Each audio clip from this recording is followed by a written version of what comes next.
નમસ્કાર મિત્રો પિતૃદોષના શું સંકેત આપણા શાસ્ત્રમાં બતાવવામાં આવ્યા છે।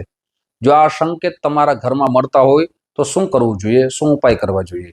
સૌથી પહેલું કારણ એ છે કે આપણા ઘરની અંદર આવક કરતા જાવકનો દર વધી જાય ત્યારે આપણું શાસ્ત્ર એમ કહે છે કે પિતૃદોષના સંકેત છે। સંતાન થવામાં વિલંબ થાય, ખૂબ મોડું થઈ જાય ત્યારે પણ પિતૃદોષના સંકેત આ શાસ્ત્ર પ્રમાણે લખવામાં આવ્યા છે। ત્રીજું કારણ છે કે આપણા સંતાનમાં લગ્ન ન થાય અને આપણા ઘરની અંદર બીમારી વધી જાય ત્યારે પણ આ પિતૃદોષના કારણ હોઈ શકે છે। હવે શું ઉપાય કરવા જોઈએ? સૌથી પહેલા આપણું શાસ્ત્ર એમ કહે છે કે તેમની પાછળ શ્રીમદ ભાગવતનું પારાયણ કરાવવું જોઈએ અથવા મૂળ પાઠ કરાવવો જોઈએ। સાથે તેરસ, ચૌદશ અને અમાસના દિવસે બ્રહ્મ ભોજન અવશ્ય કરાવવું જોઈએ। એ બ્રહ્મ ભોજન ન કરાવી શકે તો અન્નનું દાન બ્રાહ્મણના ઘરે અવશ્ય દેવું જોઈએ। વિષ્ણુ સહસ્ત્રના પાઠ અવશ્ય કરવો જોઈએ, જેનાથી આપણા ઉપર પિતૃની કૃપા અવશ્ય થાય છે। નમસ્કાર।